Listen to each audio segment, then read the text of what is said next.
Hi, everyone. Hello. I have a guest. Yay! Welcome to Fans of the Framework, Facebook Live. And with me is Whitney Cortez. And Whitney, her title is, what the heck is your title? Sales and Marketing Blah, blah, Expert. blah, everything. Everything. I'm just here for you. We should have said Girl Friday is really what her title should be, because she literally is the backbone and spine of Capstone Leadership Solutions, without a doubt. But I'm present in Whitney's home, and so doing some rounding, doing some strategic planning, cleverly disguised as holding a baby, because our only human that is a full-time worker for Capstone Leadership Solution has produced another human. Segue to Wee Man back there. So Wee Man is, his name is Davis Duncan Cortez, and he is an 11-week-old, outrageously red-haired, white-skinned, blue-eyed baby boy with a set of lungs on him, let me tell you. So we are very engaged, she and I, to get this live done before that kid wakes up. Red-haired and temper and all. Yeah. So anyway, it's important that the fans of the framework know Whitney, because she is a very valuable part of our company, and has learned a great deal since she took on this job. I have, since March. Yes, since March 17th was her first day with us. Happy St. Patty's Day. That's the red-haired kid, probably. And so she's had to work, how to balance everything. So she and I were having a conversation about this, and I've been hearing a ton about work-life harmony versus work-life balance. And the newest generation of workers in our places, in our workplaces, our organizations, say work-life harmony versus work-life balance. So I love that idea, because as you and I were talking last night, it's like, if you think about balance, there's that whole scale picture, the visual of the scale. So that means that work is on one side of the scale and your life is on the other side of the scale, and you're constantly trying to balance them. Well, when you think of the truest definition of harmony, and harmony is a musical term, it's a peace term too, but it's a musical term. It's a consistent, orderly, or pleasing arrangement of parts. In music, it's two notes that are played at the same time that creates a sound that's pleasing to the ear. Now think about your work life and your home life happening at the same time, and creating something that's pleasurable to you, both that you're finding great joy and mindfulness and balance, both at work and at home. So how can it's really, really hard to find work-life harmony when you got this little thing going on right here. Okay, but that's not permanent. No. It's a phase. It's a phase. Soon he'll stop screaming, and then, or how can you truly find work-life harmony if you hate all 8 hours of your job? All 8 hours. So if you could kind of tell us, I think you have done a great job since you started working with us in managing all of it, because she works for me. This is her office right here. So we're sitting in her office. Yeah. It has been difficult finding that harmony between work and life. And I think when you look at balance, you can't do it. You can't segment your time. You really can never truly separate it, because like Jane said, it's going to come home with you, or it's going to go to work with you. So finding your joy and finding your purpose, I think really helps. What's really helped me is segmenting my time, being purposeful in my time. So prioritizing my tasks and putting purpose into each of those tasks, and utilizing my creative time to the maximum. Right. Knowing your creative time too, knowing when you're the most productive. So for example, Jane and I have very different creative times. Miss Jane is a morning creative time. I will get her best emails at 5 o'clock in the morning. So I know Jane's working away, and I'm evening. I know in the late afternoon and late evening, that is when I am my most productive. So I put my higher value tasks during those times, and that really helps me. So knowing when I can put that time in to dedicate and be present in that task, and then I accomplish something at the end of the day.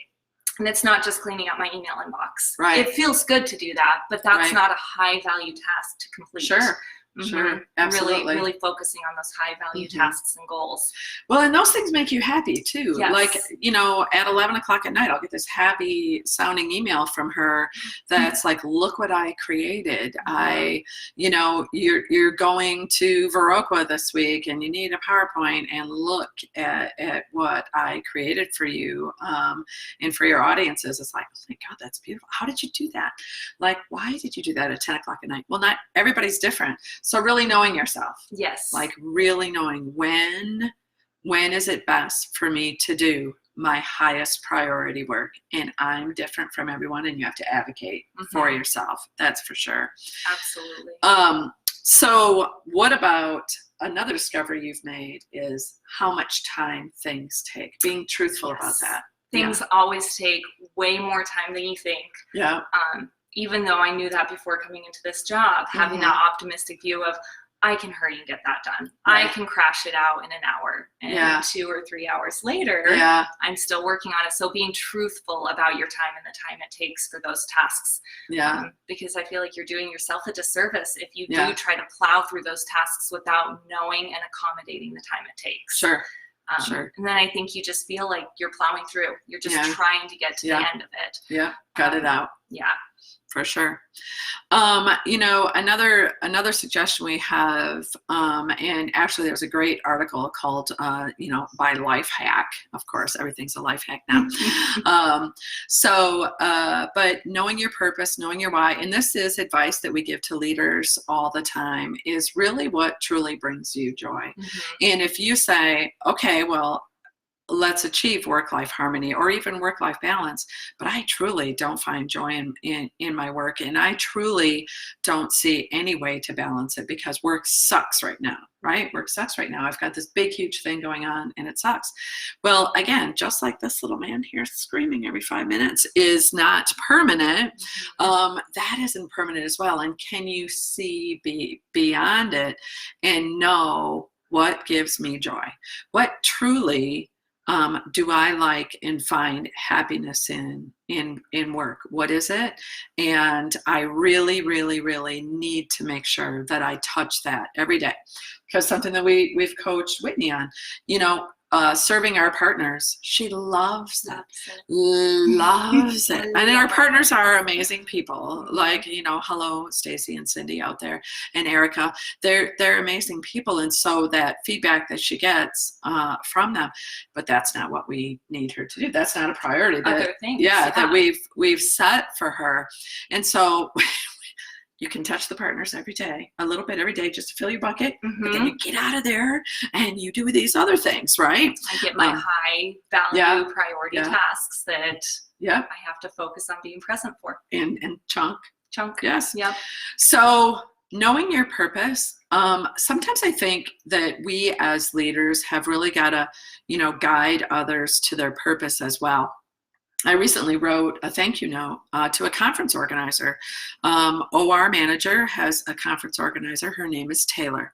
Taylor is a young woman this age, okay, just got married last summer, bought a brand new house this summer. Who knows what she'll be doing next summer, you know, maybe that thing back there, you know, and when Sue and I spoke at this conference that she organized, and we had a book signing afterwards, people were coming up to us and saying, you know, the talk that you guys did this morning made my entire conference, and now I need to go back to my hospital, to my organization, to my OR, to my clinic, to my physician practice.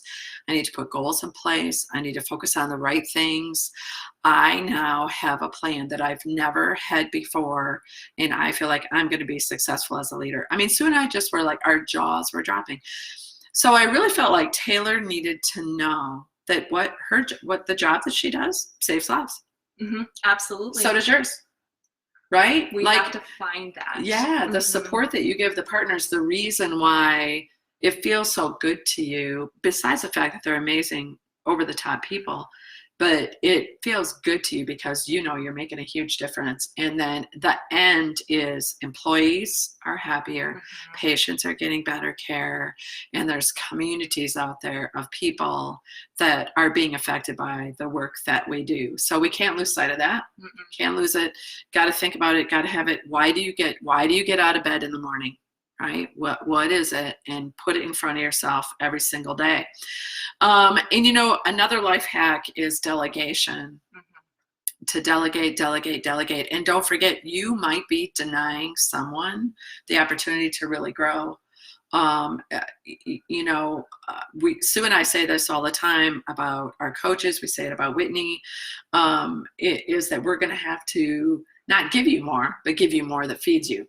Right? There's difference. Yeah. Don't pawn off your work that you hate, but making sure that people have something in their lives that feeds them sometimes is the work of a leader. Absolutely.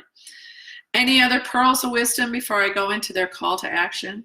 I think the biggest thing is finding that joy. Yeah. It will translate from your work life to your home life. Yep. And it just creates this beautiful circle of Yep. being joyful in what you do Yeah. every day. So that when people say, what did you do today? Like, God, the house is a mess, honey. What were you doing all day? But if you found joy in something, it doesn't matter that the house is a mess. Yep, that's right. Say, I was saving lives and stamping out disease. Absolutely. Paramedic pilot.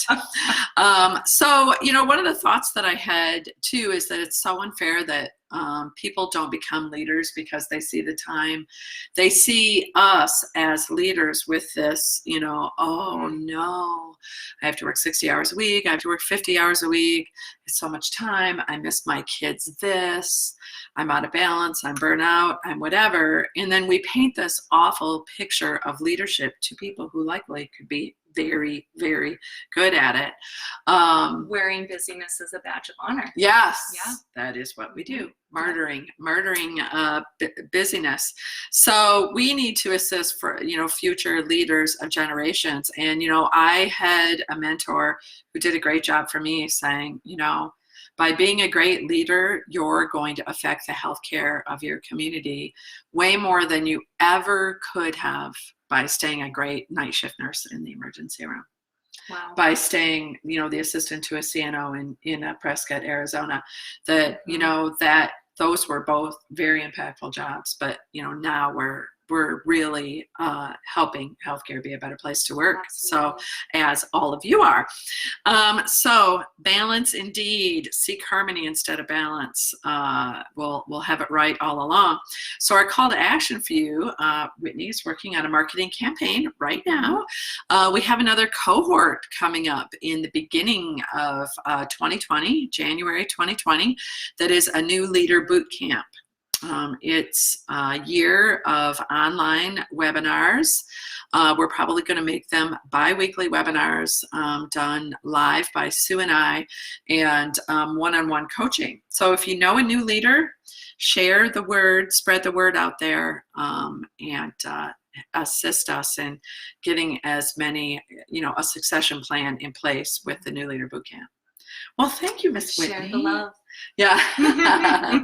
Thank you so much. I'm glad that our fans got to see you because you are an important part. The face behind social media. Yeah. All right. Have a great day, guys.